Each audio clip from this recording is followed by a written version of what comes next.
ভাই শুনুন, সবচেয়ে ভিখারিকে এবং গরিব সবচেয়ে অভাবী লোককে শুনবেন, যারা শ্বশুরবাড়িতে ইফতারির জন্য নিজের স্ত্রীকে অত্যাচার করে, স্যালামির জন্য অত্যাচার করে, পোশাকের জন্য অত্যাচার করে, তারাই সবচেয়ে ভিখারি, তারা গরিব, তারা সবচেয়ে অভাবী লোক। কেন রে ভাই? আপনার স্ত্রী আপনার পরিবার লোক না? কেন অত্যাচার হবে? আপনার শ্বশুরকে দিয়ে আসুন।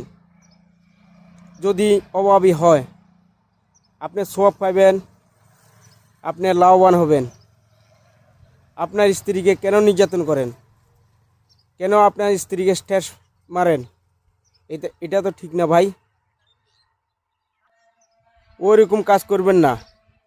তাই বলছি, যারা ওইসব কাজ করে তারা সবচেয়ে অভাবী, গরিব, তারা মিসকিন, তারা ভিখারি।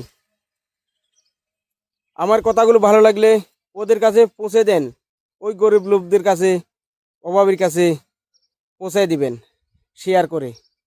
ধন্যবাদ সবাইকে। আল্লাহ হাফেজ।